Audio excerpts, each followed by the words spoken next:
Our News from the Hill segment tonight, President Trump released his first budget request to Congress yesterday, but it's getting a lukewarm reception from many on the Hill, including some Republicans. The president is proposing $54 billion in cuts to the federal government. This includes cutting the Department of Education by $9 billion and the EPA by $2.6 billion. But the budget also cuts $11 billion from the State Department, and that has some Republicans, like Senator Marco Rubio, worried.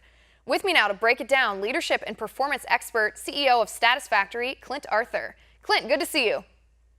Guns and butter, baby. It's all about guns and butter. When I was a freshman at Wharton, on day one of Economics 101, they talked about how the government has a choice, either guns or butter. And that's exactly what we're seeing in Donald Trump's budget today. It's about guns, and it's not about butter. And that's what everybody's got to wrap their heads around. Right, and the interesting thing to me is that some Republicans are panning this too. I mean, even Senator Marco Rubio, who's been one of the voices for scaling back government, for stopping all the runaway spending, he has a problem with cutting funding from the State Department. So your quick reaction here when you see this, is this too many cuts or is this a good budget?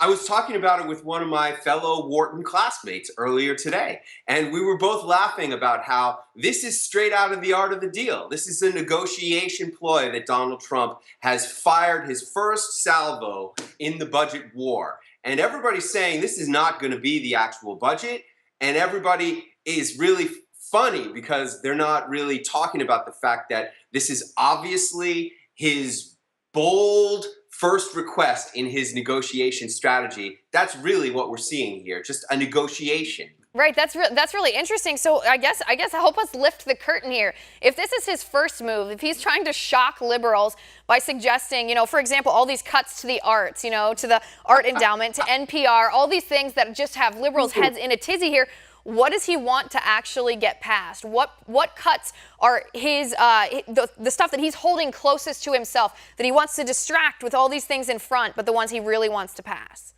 I don't know that he wants to distract. I just think that this is the big ask.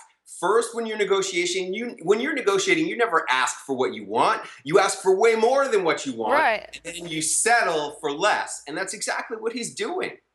Right, and that's a very interesting perspective. There's some pretty serious slashing monetarily going on here. I mean, if you look at some of his promises that he's made on the campaign trail, he talks about addressing our inner cities. He talks about Chicago, Detroit, Baltimore. He appointed Ben Carson as Secretary of HUD here, and then he wants to give them $6 billion less than last fiscal year. I mean, Clint, how would that work?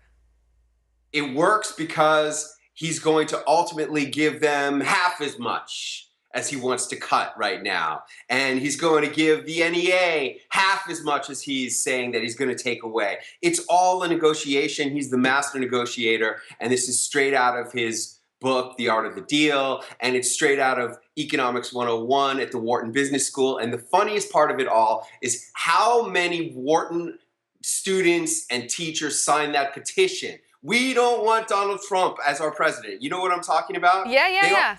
They all signed the petition, and yet he's the best example of the Wharton Business School's teaching that there is, because he's showing us exactly what they teach you on day one in Economics 101 at Wharton. It's either guns or butter, and that's what we have here today. And then you go to the next step, which is his first New York Times best-selling book, The Art of the Deal. Everything you need to know about Trump is either written in his book or in my book, what they teach you at the Wharton Business School. You could find out everything you need to know. Right, that's so interesting. So basically you're saying he's the best example. He's their biggest success story. He should be the bust that they have, going up the stairs into their school, but they feel that he's using their tactics against them.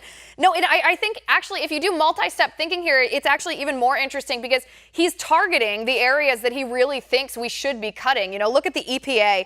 He wants to reduce their budget by 31%. If what you're saying is true, if he's actually only going to reduce it, via allowing a little bit of give and take with negotiation, if it only comes down to, 15 or 20%, they're going to seem thankful for it then. They're going to seem thankful for only having a 20% cut when really they've lost 20% of their budget.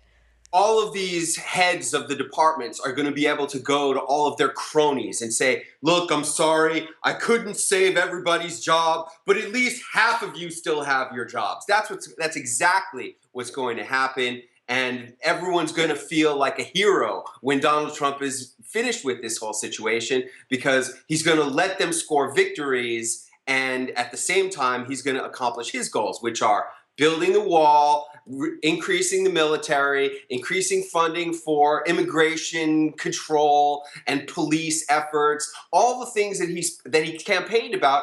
All of those promises are being delivered in this budget. Now, this is just going to be a scaled back version. Ultimately, we're going to get a scaled back version of this budget into reality. Right. That's a very interesting perspective. I didn't think of it from quite this perspective. I was thinking of it more, from looking at the critics that are saying, if you're poor, if you're old, if you're struggling, if you're young, this budget is not for you, and how he was going to counter that, because a lot of the programs that are on the chopping block right now under this current version of the budget, they're the ones that the names are recognizable across the country. I mean, we have Habitat for Humanity, we have Meals on Wheels, we have AmeriCorps. Like, those are the ones that people know about. Those are the ones that people, even if they aren't involved, even if they don't use those benefits, people know about them. So, I mean, what do you expect to happen with those?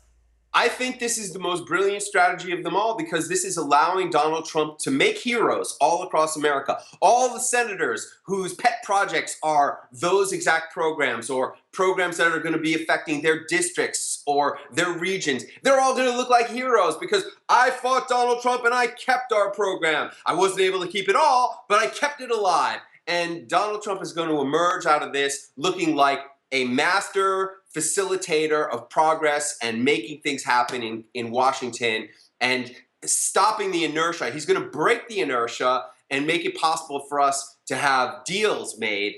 And that's only because he's such a great deal maker, as he outlined in the article. And that's what we're seeing right here. All right, one last question here, and like I said, it is going to be interesting to see, because he's not known for his compromises when it comes to business deals here. He's known for wanting to win and wanting to win all the way.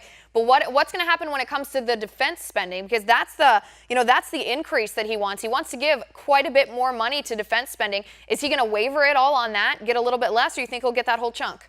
He's going to get defense spending, and he's going to have it be the way he wants it to be. He's going to get veteran spending. He's going to get all of the things that he promised, because he is a winner and he's used to winning, and he'll figure out ways to win so that everybody wins, because the best negotiators know that the best deals are win-win. If you destroy your opponent in a negotiation, it's not going to be a successful execution of the deal. Everybody needs to feel like they win. Donald Trump knows this better than anybody, and that's exactly what we're going to see moving forward. Well, I can only repeat what I said. It's going to be interesting, especially with the Republican opposition. Clint, thanks for coming on the show. It was great to talk to you.